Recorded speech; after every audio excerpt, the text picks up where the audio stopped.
Welcome to GK with Ritesh YouTube channel. आज हम देखेंगे वाईसीटी बुक में से केमिस्ट्री के प्रीवियस ईयर क्वेश्चंस। ये सभी क्वेश्चंस रेलवे के प्रीवियस ईयर क्वेश्चंस है, तो रेलवे के आने वाले सभी एग्जाम के लिए ये क्वेश्चंस मोस्ट इम्पॉर्टेंट है।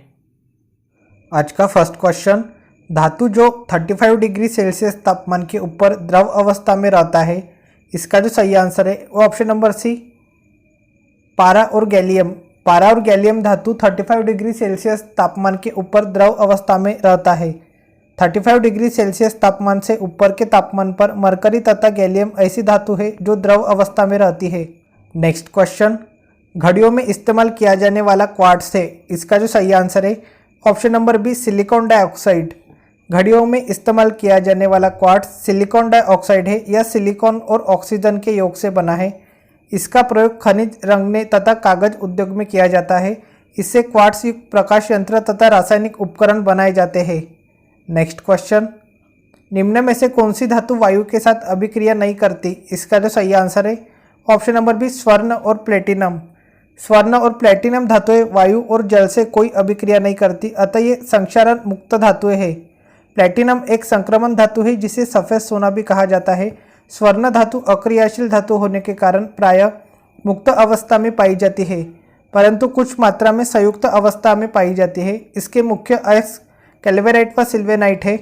नेक्स्ट क्वेश्चन, हथेली पर रखने पर निम्न में से कौन सा पिघल जाएगा, इसका जो सही आंसर है ऑप्शन नंबर बी, गैलियम धातु और सीजियम धातु। गैलियम और सीजियम हथेली पर रखने पर पिघल जाएगा। गैलियम और सीजियम ऐसी धातु है जो हथेली पर रखने से धीरे धीरे पिघलना शुरू हो जाती है। गैलियम धातु 29.76 डिग्री सेल्सियस पर पिघलती है।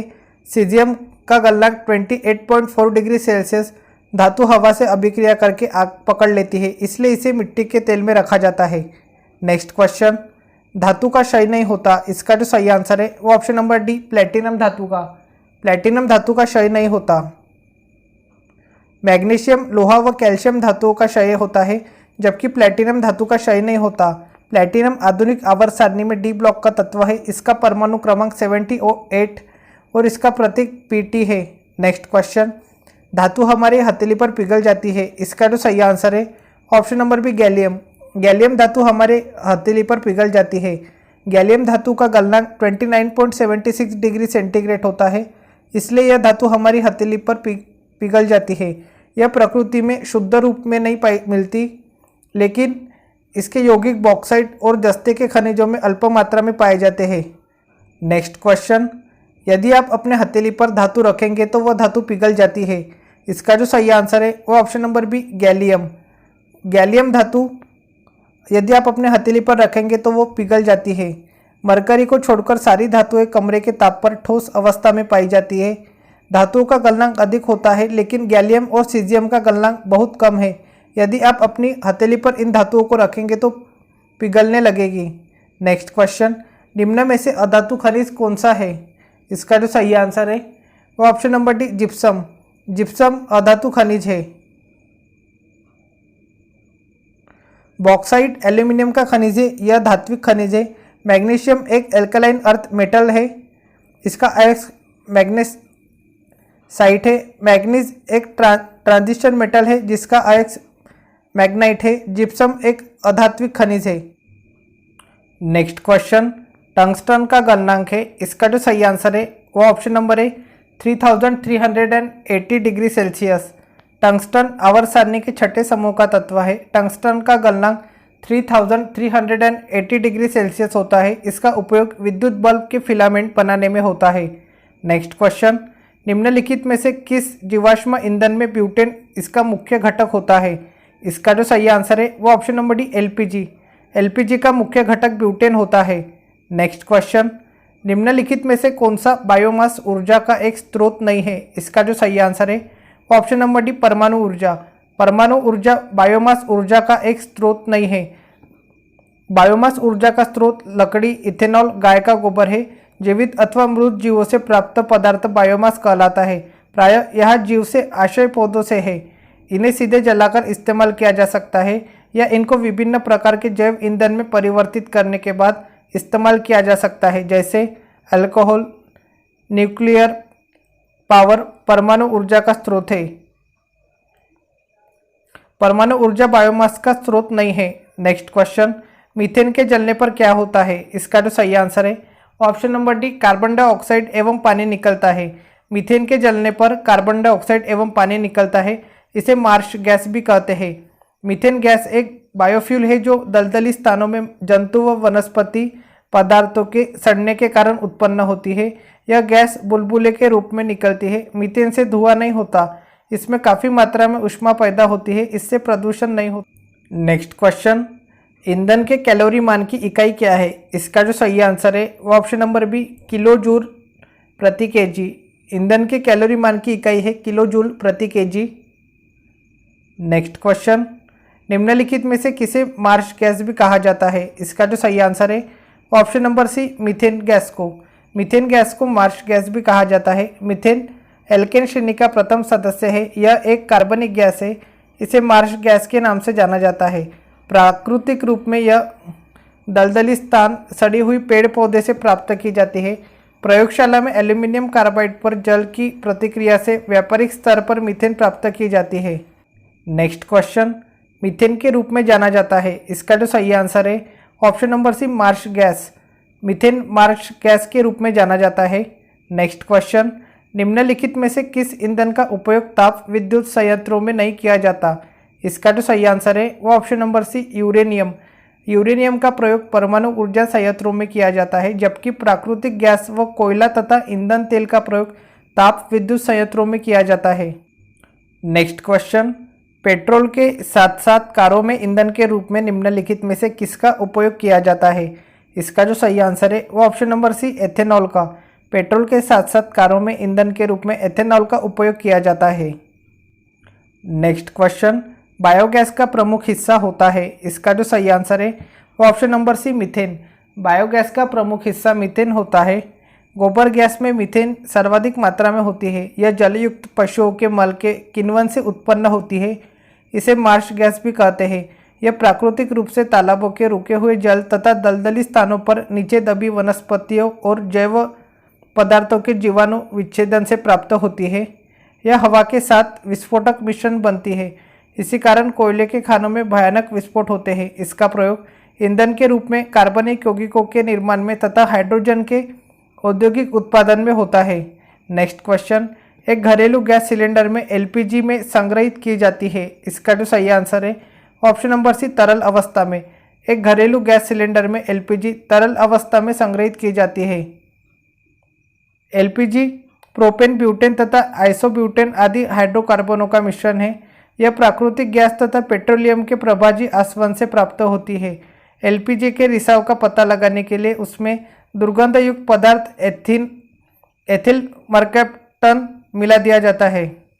नेक्स्ट क्वेश्चन, रसोई गैस के रिसाव का आसानी से पता लगाया जा सकता है हवा में प्रसार करके। इसका जो सही आंसर है वो option number C, ethyl mercaptan. रसोई गैस के रिसाव को आसानी से पता लगाने के लिए एथिल मर्कैप्टन मिलाते हैं। नाइट्रस ऑक्साइड को हास्य गैस के नाम से जानते हैं।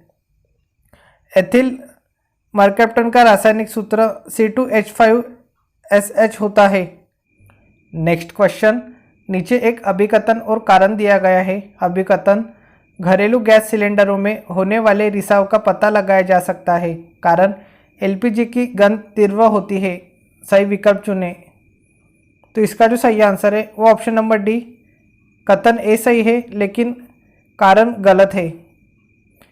घरेलू गैस सिलेंडरों में होने वाले रिसाव का पता लगाया जा सकता है, ये कथन सही है, लेकिन कारण एलपीजी की गंध तीव्र होती है, ये कारण गलत है।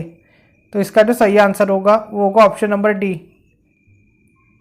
दिया गया कथन घरेलू गैस सिलेंडरों में होने वाले रिसाव का पता लगाया जा सकता है सही है, लेकिन कारण गलत है, क्योंकि एलपीजी गैस की गंध तीव्र नहीं होती। इसके रिसाव का पता लगाने के लिए इस एलपीजी में एथिल मर्कैप्टन नामक दुर्गंधयुक्त पदार्थ मिलाया जाता है। नेक्स्ट क्वेश्चन, ईंधन के एक इकाई द्रव्यमान के पूर्ण दहन से उत्पन्न ऊष्मा की मात्रा को क्या कहा जाता है? इसका जो सही आंसर है वो ऑप्शन नंबर है, ईंधन का ऊष्मीय मान। ईंधन के एक इकाई द्रव्यमान के पूर्ण दहन से उत्पन्न ऊष्मा की मात्रा को ईंधन की ऊष्मीय मान कहा जाता है। नेक्स्ट क्वेश्चन, निम्नलिखित में से किसका उपयोग खाना पकाने के लिए किया जाता है? इसका जो सही आंसर है वो ऑप्शन नंबर सी, द्रवीकृत पेट्रोलियम गैस का। द्रवीकृत पेट्रोलियम गैस का उपयोग खाना पकाने के लिए किया जाता है। सामान्यतः घरों में ईंधन के रूप में प्रयुक्त होने वाली एलपीजी लिक्विफाइड पेट्रोलियम गैस संतृप्त व असंतृप्त हाइड्रोकार्बन, प्रोपेन व ब्यूटेन का मिश्रण होती है, जो सामान्य ताप तथा उच्च दाब पर द्रव अवस्था में सिलेंडरों में भरी जाती है। इसकी विशेष प्रकार की गंध स्वयं एलपीजी गैस के कारण नहीं, बल्कि इसमें मिलाए गए कुछ दुर्गंध युक्त पदार्थ जैसे एथिल मर्कैप्टन आदि के कारण होती है, ताकि रिसाव होने पर आसानी से पचाना जा सके। नेक्स्ट क्वेश्चन, मार्श गैस के प्रमुख घटक क्या है? इसका जो सही आंसर है ऑप्शन नंबर है मीथेन। मार्श गैस का प्रमुख घटक मीथेन है। मार्श गैस का प्रमुख घटक मीथेन है। दलदली स्थानों, धान के खेतों आदि में प्राप्त होने के कारण इसको मार्श गैस कहा जाता है। नेक्स्ट क्वेश्चन, प्रचुर मात्रा में उपलब्ध ज्वलनशील प्राकृतिक गैस कौन सी है? इसका जो सही आंसर है option number B, methane. Methane प्रचुर मात्रा में उपलब्ध ज्वलनशील प्राकृतिक गैस है। मीथेन एल्केन श्रेणी का प्रथम सदस्य है। यह सबसे साधारण हाइड्रोकार्बन है। यह ज्वलनशील प्राकृतिक गैस है। यह दलदली स्थानों में पेड़ पौधों व अन्य कार्बनिक पदार्थों के सड़ने से उत्पन्न होती है, इसलिए इस गैस को मार्श गैस कहते हैं। मीथेन और वायु के मिश्रण को प्रज्वलित करने पर भयंकर विस्फोट होता है। कोयले की खानों में विस्फोट होने का यही कारण है। नेक्स्ट क्वेश्चन, भारतीय रेलवे ने 2015 में सीएनजी द्वारा चलने वाली पहली ट्रेन की शुरुआत की। सीएनजी का पूर्ण रूप क्या है? इसका जो सही आंसर है वो है ऑप्शन नंबर बी, संकुचित प्राकृतिक गैस। भारतीय रेलवे ने 2015 में सीएनजी पर चलने वाली पहली ट्रेन की शुरुआत की। सीएनजी का फुल फॉर्म होता है कॉम्प्रेस्ड नेचुरल गैस, संकुचित प्राकृतिक गैस है। यह प्राकृतिक रूप से पाई जाने वाली ज्वलनशील गैस को अत्यधिक दबाव के अंदर रखने से बने तरल रूप को कहते हैं। इस गैस का प्रयोग वाहनों में किया जाता है। नेक्स्ट क्वेश्चन, जीवाश्म ईंधन जलने पर मुक्त कार्बन, नाइट्रोजन और सल्फर के ऑक्साइड कहलाते हैं। इसका जो सही आंसर है ऑप्शन नंबर है अम्लीय ऑक्साइड। जीवाश्म ईंधनों के जलने के उपरांत नाइट्रोजन, कार्बन और सल्फर के ऑक्साइड उत्पन्न होते हैं, जो वर्षा के जल से क्रिया करके अम्लीय ऑक्साइडों का निर्माण करते हैं, जिस कारण पृथ्वी पर अम्लीय वर्षा होती है। नेक्स्ट क्वेश्चन, ठोस कोयला को तरल हाइड्रोकार्बन में परिवर्तित करने वाली प्रक्रिया को कहते हैं। इसका जो सही आंसर है वो ऑप्शन नंबर डी, द्रवीकरण। ठोस कोयला को तरल हाइड्रोकार्बन में परिवर्तित करने की प्रक्रिया को द्रवीकरण कहते हैं। यह वाष्पन या वाष्पीकरण की विपरीत प्रक्रिया है। वाष्पन में द्रव पदार्थ वाष्प में बदलता है, लेकिन द्रवीकरण में वाष्प द्रव में बदलती है। नेक्स्ट क्वेश्चन, कोयला और पेट्रोलियम के दहन का परिणाम के ऑक्साइड के रूप में होता है। इसका जो सही आंसर है वो ऑप्शन नंबर बी, नाइट्रोजन और सल्फर। कोयला और पेट्रोलियम के दहन का परिणाम नाइट्रोजन और सल्फर के ऑक्साइड के रूप में होता है। नेक्स्ट क्वेश्चन, सीएनजी का मुख्य घटक क्या है? इसका जो सही आंसर है वो ऑप्शन नंबर है मीथेन। सीएनजी का मुख्य घटक मीथेन है। सीएनजी के अवयव मीथेन, एथेन और प्रोपेन है। इसका प्रमुख घटक मीथेन है, जो सामान्यतः 75 to 98% की मात्रा में रहती है। प्राकृतिक गैस की तरह सीएनजी भी रंगहीन, गंधहीन और विषहीन होती है। नेक्स्ट क्वेश्चन, हाइड्रोकार्बन के पूर्ण दहन के परिणाम स्वरूप निम्नलिखित में से क्या प्राप्त होता है? इसका जो सही आंसर है वो option number B, CO2 + H2O। Carbon एवं हाइड्रोजन से बने कार्बनिक यौगिकों को हाइड्रोकार्बन कहते हैं। हाइड्रोकार्बन का एक प्राकृतिक स्रोत पेट्रोलियम है। यह प्रकृति द्वारा पृथ्वी में कुछ विशेष प्रकार के औषधि चट्टानों के बीच बने भंडारों में संरक्षित रहता है। हाइड्रोकार्बन के पूर्ण रूप से जलने पर कार्बन डाइऑक्साइड तथा जल प्राप्त होता है। नेक्स्ट क्वेश्चन, मीथेन के अनुभार की गणना करें। इसका जो सही आंसर है वो ऑप्शन नंबर सी, 16। मीथेन का अनुभार 16 है। यह एल्केन श्रेणी का प्रथम सदस्य है। यह एक कार्बनिक गैस है। इसे मार्श गैस के नाम से जाना जाता है। यह प्राकृतिक गैसों का प्रमुख अवयव है। धान के खेतों और दलदली भूमि में यह प्रमुखता से पाई जाती है। नेक्स्ट क्वेश्चन का उपयोग मोटर वाहनों में ईंधन के रूप में बढ़ रहा है। इसका जो सही आंसर है वो ऑप्शन नंबर है सीएनजी। कॉम्प्रेस नेचुरल गैस का उपयोग मोटर वाहनों में ईंधन के रूप में बढ़ रहा है। सीएनजी का मुख्य संघटक मीथेन होता है, इससे वायु प्रदूषण सबसे कम होता है। नेक्स्ट क्वेश्चन, निम्नलिखित में से क्या स्वच्छ ईंधन का गुण है? इसका जो सही आंसर है वो ऑप्शन नंबर है प्रदूषण मुक्त। प्रदूषण मुक्त स्वच्छ ईंधन का गुण है। स्वच्छ ईंधन की निम्नलिखित विशेषताएं होती है।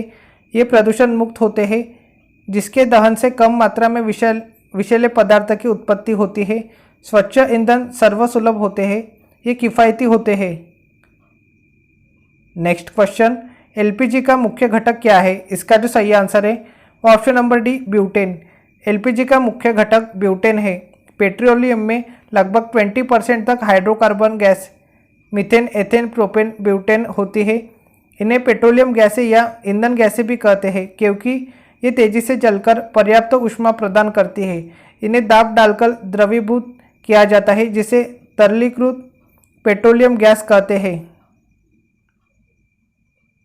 इसमें मुख्य घटक के रूप में ब्यूटेन का प्रयोग किया जाता है। ये हानिकारक व गंध रहित होती है। इसके रिसाव का पता लगाने के लिए इसमें एथिल मरकैप्टन नामक पदार्थ मिलाया जाता है। नेक्स्ट क्वेश्चन, का प्रयोग कारों में पेट्रोल के साथ ईंधन के रूप में किया जाता है? इसका जो सही आंसर है ऑप्शन नंबर बी एथेनॉल का। एथेनॉल का प्रयोग कारों में पेट्रोल के साथ ईंधन के रूप में किया जाता है। एथेनॉल एक अल्कोहल है। एथेनॉल को एथिल अल्कोहल भी कहते हैं। इसका अनुसूत्र C2H5OH होता है। एथेनॉल का प्रयोग मोटर गाड़ियों में पेट्रोल के साथ मिश्रित करके ईंधन के रूप में किया जाता है। नेक्स्ट क्वेश्चन, मिश्र धातु एक है। इसका जो सही आंसर है वो ऑप्शन नंबर डी समांगी मिश्रण। मिश्र धातु एक समांगी मिश्रण है। नेक्स्ट क्वेश्चन, आयरन का हीटिंग एलिमेंट बनाने के लिए निम्नलिखित में से किस पदार्थ का उपयोग किया जाता है? इसका जो सही आंसर है वो option number B nichrome. Iron का हीटिंग एलिमेंट बनाने के लिए नाइक्रोम मिश्र धातु का प्रयोग किया जाता है। नेक्स्ट क्वेश्चन, कांसा की मिश्र धातु है। इसका जो सही आंसर है ऑप्शन नंबर बी तांबा और टीन की। कांसा तांबा और टीन की मिश्र धातु है। नेक्स्ट क्वेश्चन, पीतल निम्न में से किससे बनी एक मिश्र धातु है? इसका जो सही आंसर है ऑप्शन नंबर है तांबा और जस्ता। पीतल तांबा और जस्ता से बनी एक मिश्र धातु है। पीतल एक मिश्र धातु है। यह तांबा एवं जस्ता धातुओं के मिश्रण से बनाया जाता है। तांबा और टीन के मिश्रण से कांसा तथा तांबा, जिंक और निकेल के मिश्रण से जर्मन सिल्वर का निर्माण होता है। नेक्स्ट क्वेश्चन, निम्नलिखित में से कौन सी तांबा और जस्ता की मिश्र धातु है? इसका जो सही आंसर है ऑप्शन नंबर सी पीतल। पीतल तांबा और जस्ता की मिश्र धातु है। नेक्स्ट क्वेश्चन, पीतल की मिश्र धातु है। इसका जो सही आंसर है ऑप्शन नंबर है तांबा और जस्ता की। पीतल तांबा और जस्ता की मिश्र धातु है। नेक्स्ट क्वेश्चन, पीतल के घटक क्या है? इसका जो सही आंसर है वो ऑप्शन नंबर डी तांबा और जस्ता। पीतल के घटक तांबा और जस्ता है। नेक्स्ट क्वेश्चन, निम्न में से कौन सी मिश्र धातु में टीन होती है? इसका जो सही आंसर है option number B solder. Solder मिश्र धातु में टीन होती है। नेक्स्ट क्वेश्चन, मिश्र धातु में टीन होता है। इसका जो सही आंसर है option number D solder. Solder मिश्र धातु में टीन होता है।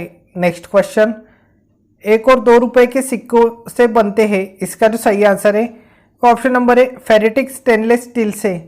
1 और 2 रुपए के सिक्के फेरेटिक स्टेनलेस स्टील से बनते हैं। यह फेरेटिक स्टेनलेस स्टील उच्च क्रोमियम और चुंबकीय स्टेनलेस स्टील है, जिसमें कार्बन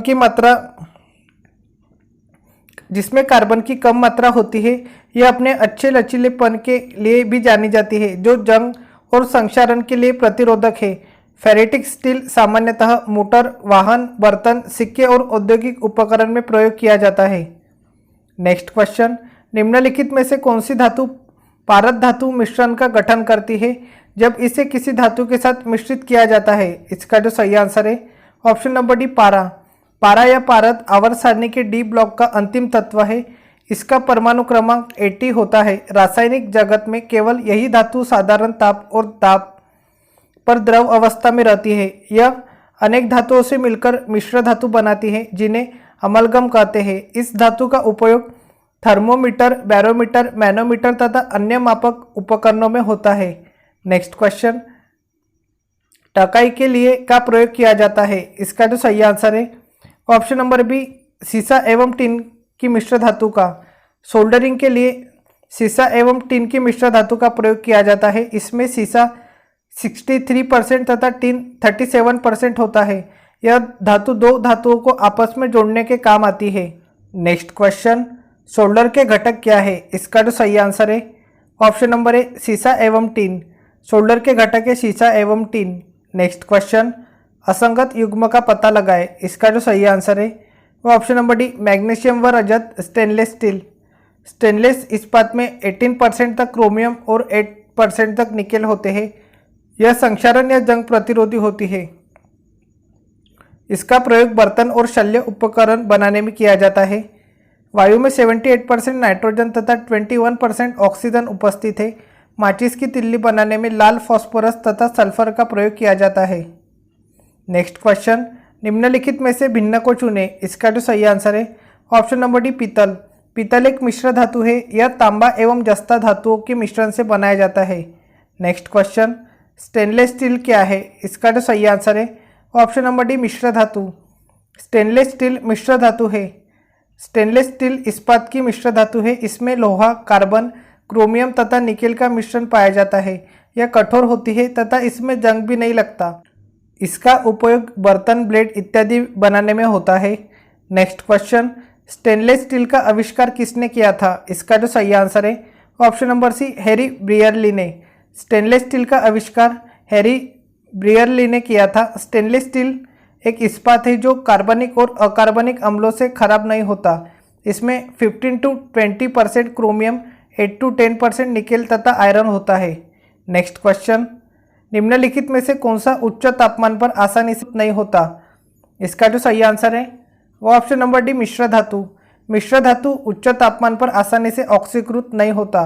दो या दो से अधिक धातुओं के मिश्रण से बने नए पदार्थ को मिश्र धातु कहते हैं। प्रायः मिश्र धातु के गुण उस मिश्र धातु को बनाने वाली संघटक धातुओं के गुणों से भिन्न होते हैं। यह उच्च तापमान पर आसानी से ऑक्सीकृत नहीं होती। नेक्स्ट क्वेश्चन, उच्च तापमान प्राप्त करने के लिए इलेक्ट्रिक तापन उपकरणों में सामान्यतः का प्रयोग किया जाता है। इसका जो सही आंसर है वो ऑप्शन नंबर बी एलॉय का। उच्च तापमान प्राप्त करने के लिए इलेक्ट्रिक तापन उपकरणों में सामान्यतः एलॉय का प्रयोग किया जाता है। इलेक्ट्रिक तापक, इसमें नाइक्रोम तथा सर्पिलाकार तार होता है जो चीनी मिट्टी की प्लेट पर बने हुए खांचों के अंदर बिछा रहता है। इसे तापक तार कहते हैं। नाइक्रोम निकेल तथा क्रोमियम की एक मिश्र धातु होती है जिसका गलनांक व विशिष्ट प्रतिरोध दोनों बहुत उच्च होते हैं, जिससे यह बिना पिघले बहुत उच्च ताप प्राप्त कर सके। नेक्स्ट क्वेश्चन, सोने को तांबे के साथ मिश्रित किया जाता है। इसका जो सही आंसर है ऑप्शन नंबर डी सोने को कठोर बनाने के लिए। सोने को तांबे के साथ सोने को कठोर बनाने के लिए मिश्रित किया जाता है। सोना एक धातु है। यह मुलायम, तन्य, आघातवर्धनीय, पीली और चमकदार, ऊष्मा व विद्युत की सुचालक धातु होती है। इसकी आघातवर्धनीयता धातुओं में सर्वाधिक होती है। सोने को कठोर बनाने के लिए उसमें तांबा मिलाया जाता है। नेक्स्ट क्वेश्चन, निम्नलिखित में से कौन सी मिश्र धातु 4 घटकों से बनी होती है? इसका जो सही आंसर है option number B nichrome. Nichrome मिश्र धातु 4 घटकों से बनी होती है। यह चुंबकीय गुणों वाली मिश्र धातु है। यह मुख्यतः निकेल, क्रोमियम तथा लोहा से मिलकर बनती है। मुख्य रूप से इसका उपयोग प्रतिरोध तार बनाने में किया जाता है। नाइक्रोम मिश्र धातु बिना पिघले हुए उच्च ताप तक गर्म की जा सकती है। वायु से मिलकर यह शीघ्र ऑक्सीकृत नहीं होती। नेक्स्ट क्वेश्चन, जब लोहे को ओर के साथ मिश्रित किया जाता है तब हमें स्टेनलेस स्टील प्राप्त होता है। इसका जो सही आंसर है ऑप्शन नंबर है निकेल और क्रोमियम। जब लोहे को निकेल और क्रोमियम के साथ मिश्रित किया जाता है तब हमें स्टेनलेस स्टील प्राप्त होता है। स्टेनलेस स्टील निकेल, क्रोमियम तथा लोहे की मिश्र धातु होती है। स्टेनलेस स्टील साधारणतः स्टील की तुलना में अधिक संक्षारण रोधी एवं टिकाऊ होती है। इसका उपयोग घड़ी की पट्टियाँ बनाने, वायुयान बनाने में किया जाता है। नेक्स्ट क्वेश्चन, यदि 1 किलोग्राम मिश्र धातु में 32% कॉपर, 40% जिंक और शेष निकेल है तो मिश्र धातु में कॉपर की मात्रा कितनी होगी? तो यहाँ पे हमें कॉपर की मात्रा निकालनी है। तो यहाँ पे होगा 1000 इंटू 32/100। 1000 इसलिए क्योंकि हमें ग्राम में चाहिए, तो इसका जो आंसर आएगा वो आएगा 320 ग्राम। तो कॉपर की मात्रा होगी 320 ग्राम। नेक्स्ट क्वेश्चन, किसी मिश्र धातु की एक धातु यदि मरकरी है तो वह धातु कहलाएगी। इसका जो सही आंसर है वो ऑप्शन नंबर है अमलगम। किसी मिश्र धातु की एक धातु यदि मरकरी है तो वह धातु अमलगम कहलाएगी। लोहा, प्लेटिनम, कोबाल्ट, निकेल एवं टंगस्टन का अमलगम नहीं बनता। नेक्स्ट क्वेश्चन, कांस्टेंट टन धातुओं को मिश्रित करके बनाया जाता है। इसका जो सही आंसर है वो ऑप्शन नंबर है कॉपर और निकेल को। कांस्टेंट टन कॉपर और निकेल धातुओं को मिश्रित करके बनाया जाता है। नेक्स्ट क्वेश्चन, नाइक्रोम की संरचना क्या है जो कि एक मिश्र धातु है। इसका जो सही आंसर है ऑप्शन नंबर बी लौह निकेल क्रोमियम। नाइक्रोम की संरचना लौह निकेल क्रोमियम है जो कि एक मिश्र धातु है।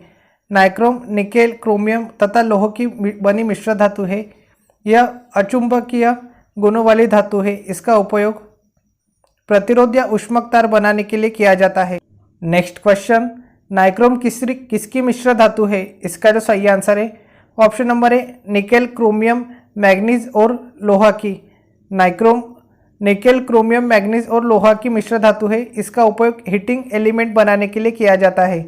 नेक्स्ट क्वेश्चन, ब्रांज के अवयव क्या होते हैं। इसका जो सही आंसर है ऑप्शन नंबर डी तांबा तथा टीन। ब्रॉन्ज तांबा तथा टीन का मिश्रण है। नेक्स्ट क्वेश्चन, मेलाकाइट का एक अयस्क है। इसका जो सही आंसर है ऑप्शन नंबर है तांबा। तांबा मेलाकाइट का एक अयस्क है। नेक्स्ट क्वेश्चन, इनमें से कौन सा तांबे का मुख्य अयस्क है। इसका जो सही आंसर है वो ऑप्शन नंबर बी चल्कोपाइराइट। चल्कोपाइराइट तांबे का प्रमुख अयस्क है। नेक्स्ट क्वेश्चन, एल्यूमिनियम धातु को केवल निम्नलिखित द्वारा निष्कर्षित किया जाता है। इसका जो सही आंसर है वो ऑप्शन नंबर डी इलेक्ट्रोलिसिस द्वारा। एल्यूमिनियम धातु को केवल इलेक्ट्रोलिसिस द्वारा निष्कर्षित किया जाता है। एल्यूमिनियम एक रासायनिक तत्व है जो धातु रूप में पाया जाता है। एल्यूमिनियम का प्रमुख अयस्क बॉक्साइट होता है। यह मुख्य रूप से एल्यूमिनियम ऑक्साइड, आयरन ऑक्साइड तथा कुछ अन्य अशुद्धियों से मिलकर बना होता है। बेयर प्रक्रम द्वारा इन अशुद्धियों को दूर किया जाता है जिससे सिर्फ एल्यूमिना बच जाता है। एल्यूमिना से विद्युत अपघटन द्वारा शुद्ध एल्यूमिनियम प्राप्त किया जाता है। नेक्स्ट क्वेश्चन, धातु केवल विद्युत अपघटन द्वारा निकाला जाता है। इसका जो सही आंसर है ऑप्शन नंबर है एल्यूमिनियम धातु। एल्यूमिनियम धातु केवल विद्युत अपघटन द्वारा निकाला जाता है। नेक्स्ट क्वेश्चन, निम्नलिखित में से किस अभिक्रिया द्वारा उच्च प्रतिक्रिया वाली धातुओं का शुद्ध पिघले हुए अयस्क से निष्कासन होता है। इसका जो सही आंसर है option number B electrolysis. Electrolysis अभिक्रिया द्वारा उच्च प्रतिक्रिया वाली धातुओं का शुद्ध पिघले हुए अयस्क से निष्कासन होता है। रसायन विज्ञान एवं निर्माण क्षेत्र में विद्युत अपघटन उस प्रक्रिया को कहते हैं जिसके द्वारा किसी रासायनिक यौगिक में विद्युत धारा प्रवाहित करके उसके रासायनिक बंधों को तोड़ा जाता है। जैसे जल में विद्युत धारा प्रवाहित करने पर जल H2 व O2 में विघटित हो जाता है। इसे जल की विद्युत अपघटन कहते हैं। इसी प्रकार विद्युत अपघटन विधि के द्वारा ही पिघले हुए धातु अयस्क को प्रसंस्कारित करके उसमें से उच्च प्रतिक्रिया वाली धातु को अलग करना इसका सबसे महत्वपूर्ण व्यावसायिक प्रयोग है। नेक्स्ट क्वेश्चन, धारा प्रवाहित करने के लिए उपयोग किया जाने वाले तरल को कहा जाता है। इसका जो सही आंसर है ऑप्शन नंबर डी इलेक्ट्रोलाइट। धारा प्रवाहित करने के लिए उपयोग किया जाने वाले तरल को इलेक्ट्रोलाइट कहा जाता है। विद्युत अपघट्य उन पदार्थों को कहते हैं जिनमें मुक्त इलेक्ट्रॉन होते हैं जो उस पदार्थ को विद्युत चालक बनाते हैं। किसी आयनिक यौगिक का जल में विलयन सबसे साधारण विद्युत अपघट्य है। विद्युत अपघट्य का उपयोग धारा प्रवाहित करने के लिए किया जाता है। सामान्यतः विद्युत अपघट्य अम्लों, क्षारों एवं लवणों के विलयन के रूप में पाए जाते हैं। आज के लिए इतना ही, मिलते हैं नेक्स्ट वीडियो में।